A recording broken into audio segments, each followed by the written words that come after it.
Alors, on continue, parce qu'en France, toujours, il y a cet autre exemple, le fameux exemple de Charlie Hebdo.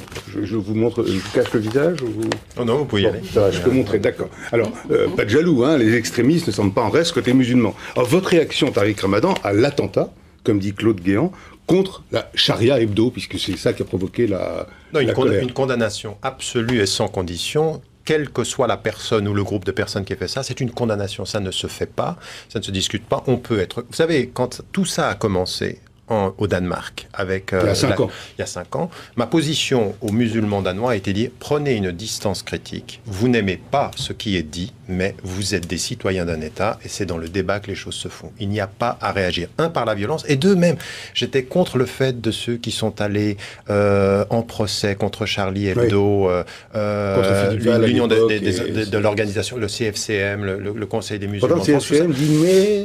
Non, mais bon, on peut ne pas aimer... Oui.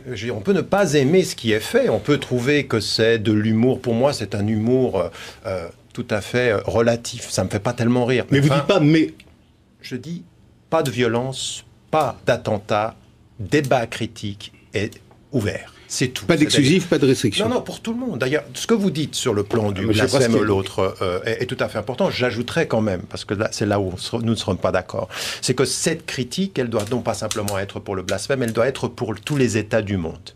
C'est-à-dire que le problème que je peux avoir avec vous, c'est-à-dire que ce que vous dites sur la liberté d'expression religieuse, sur le blasphème, parfois on a l'impression que vous la limitez quand il s'agit de critiquer des États étrangers, qu'on ne fait pas la différence entre critiquer le judaïsme et critiquer l'État d'Israël. Pour ce qui me concerne, la critique du judaïsme, l'antisémitisme est anti-islamique, anti-droit de l'homme.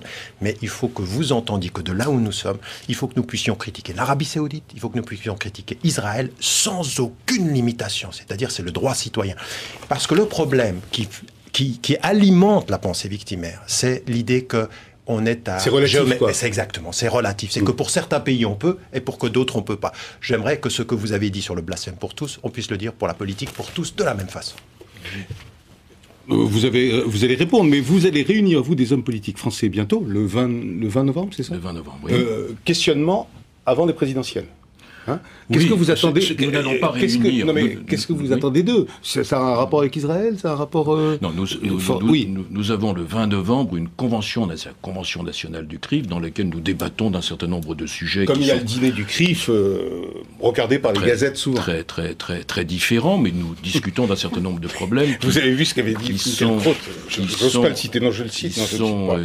Qui sont du domaine du CRIF et sur lesquels nous allons porter notre attention. Il y a des points internationaux, il y a des problèmes qui sont relatifs à l'évolution de la société juive en France, etc., etc. Et puis, bien entendu, on ne peut pas faire l'impasse du fait que nous sommes actuellement en période préélectorale, et donc nous allons demander effectivement... Et sur quel point précis par rapport à ce que disait Tariq Ramadan, par rapport à Israël, la alors, communauté en ce qui juive. concerne... Ouais. Alors, premièrement, il y a le problème du blasphème, je reviens, c'est un problème du blasphème, on est là dans le cadre religieux. Je constate qu'un pays comme le Pakistan, c'est un pays que votre père a très bien connu, puisqu'il en a eu, il en a eu le passeport. Le Pakistan, 8 ans. Le Pakistan, Pakistanais 8 ans. Le Pakistan est un pays où il y a des chrétiens.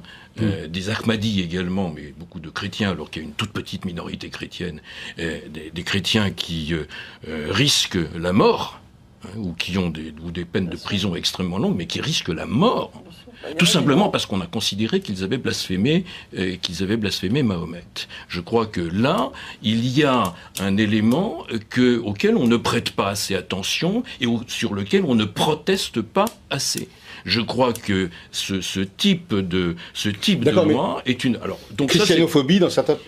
Donc je dis christianophobie certainement, mais interdit. Là, vous prêchez. Il est d'accord. Je suis complètement d'accord là-dessus. Mais moi, ma question est politique parce que bien sûr, mais je voulais que cela soit précisé. Donc je suis très heureux. Je suis très heureux de voir que vous vous opposez à la pénalisation du blasphème. Et je l'ai répété souvent d'ailleurs. Et je pense donc qu'aujourd'hui il y a une époque où beaucoup de vos amis se rapprochent proche du pouvoir dans beaucoup de pays musulmans. Vous pensez à c'est qui mes amis?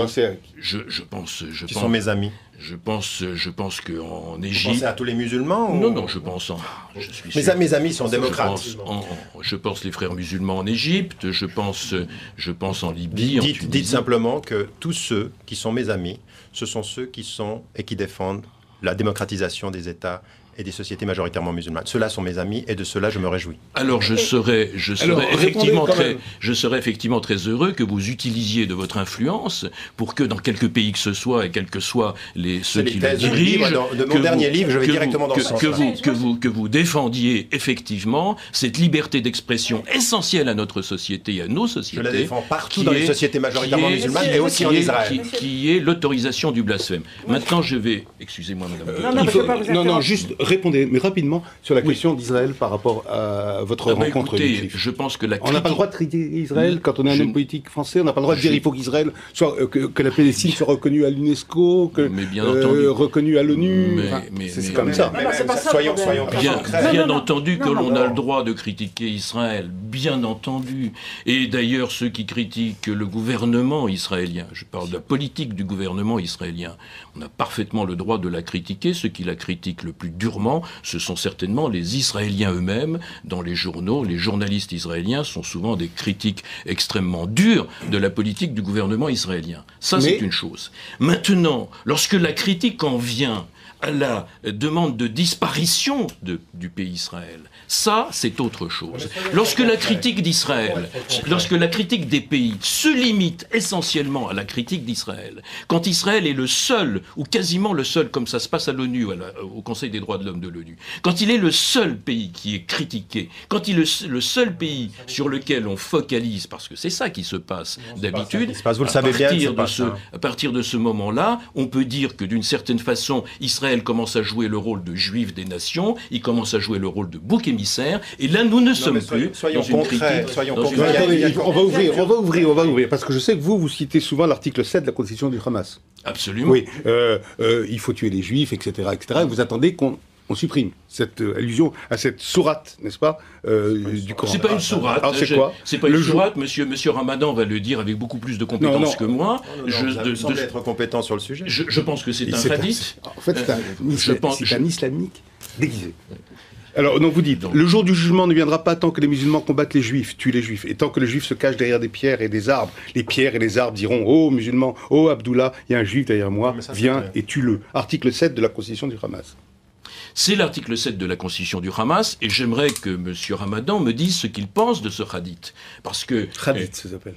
Un hadith, c'est une tradition prophétique. C'est une tradition qui, de ce que j'ai compris, a un certain poids, et qui est reconnu dans beaucoup de traditions musulmanes, et qui, de toute façon, actuellement, fait partie de la charte, c'est-à-dire de la Constitution elle-même du Hamas. Comment voulez-vous qu'une situation, un processus de paix puisse être engagé avec en face des interlocuteurs qui tiennent absolument à garder un texte dans lequel il est écrit il faut que l'on tue les juifs, pas les Israéliens, que l'on tue les juifs pour que le jour du jugement arrive, etc. Vous savez bien, petite réaction, on revient en France.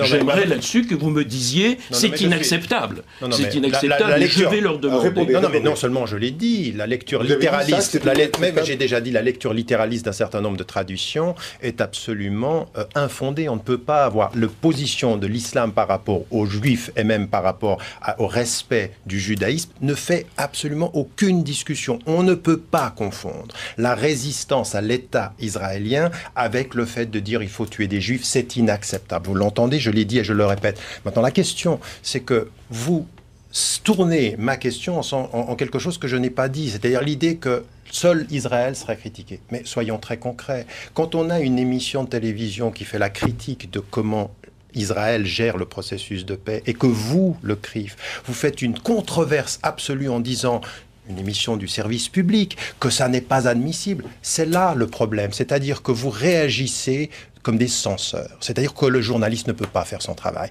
Alors, c'est pas uniquement Israël, Mais c'est Israël ici qui est la question. Frédéric Lenoir, ensuite Madame Boutin. Allez, merci. On a entendu en tout cas les arguments de Ramadan. J'avais été très choqué aussi de l'annulation de la conférence de Stéphane Hessel à Normal Sup. Et je crois que vous étiez réjoui de cette annulation. Et ça m'avait profondément choqué. C'était une forme de censure. Donc je crois qu'effectivement, aujourd'hui, il y a des gens qui s'auto-censurent ou qui censurent lorsqu'on a des critiques qui sont faites au gouvernement israélien, tout à fait légitimes. Sur ce point-là, je suis tout à fait d'accord. Et pourquoi est-ce que Israël est souvent pointé du doigt à l'ONU? Parce que c'est un des pays qui applique le moins les résolutions de l'ONU. Lorsqu'il y a eu de nombreuses résolutions qui ont condamné certains actes qui ont été faits, et donc là, il y a une raison à ça. Et dernièrement, le Hamas, je suis tout à fait d'accord avec vous, avec vous, Monsieur Pasquier, c'était vraiment, il y a beaucoup de gens au Hamas qui souhaitent la disparition d'Israël, et on ne peut pas dialoguer avec ces gens. Mais qui a fait monter le Hamas? Pourquoi le Hamas a monté? Ça a été à un moment donné dans la politique israélienne un jeu de faire monter les extrémistes du Hamas contre Yasser Arafat. Donc là, on est dans un problème extrêmement complexe. On ne peut pas dire des choses quand même aussi simples. Vous me laissez combien de temps pour répondre? Non, je peux pas, parce qu'il faut absolument qu'on parle de la laïcité en France maintenant. Moi, j'avais une question à poser. Je ne peux pas laisser passer ces choses-là de cette façon. On va se réunir chaque semaine. Je ne peux pas laisser passer les choses de cette façon. Non, je n'ai jamais voulu exercer de censure sur la télévision. Jamais. Jamais. J'ai simplement exercé mon droit le plus strict, le droit du citoyen, qui est le droit de contestation. Et je conteste la façon. Je parle de l'émission Un œil sur la planète qui a été diffusée le 3 octobre de cette année. J'en ai parlé lorsque j'ai rencontré M. Pfimelin et M. Thuillier il y a 48 heures. Je leur ai apporté un dossier dans lequel Vous n'avez pas parlé en tant que citoyen, vous avez parlé en tant que président du CRIF, dans lequel il était indiqué de façon extrêmement précise les différents éléments qui étaient faux ou les mensonges par omission qu'il y avait à l'intérieur de cette émission. Je suis prêt à vous le donner, à l'un comme à l'autre, et vous verrez qu'ils sont très nombreux et graves. J'ai exercé mon devoir, je pense, de contestation, jamais de censure. Je suis strictement, totalement opposé à la censure, c'est me faire un très mauvais procès et ne pas me connaître. En ce qui concerne Normal Sup, ce qui s'est passé, c'est que la demande d'une salle a été faite pour un sujet qui n'était pas le sujet réel. C'est-à-dire, on laisse. Alors, je ne vais pas revenir là-dessus dans le détail, mais je pense que nous avons exercé là encore notre travail d'information en disant c'est fondamental. Ça concerne la France. Et c'est là le point. Information. Voilà pourquoi cette conférence a été demandée. Ce n'est pas le titre qui vous a été D'accord, stop.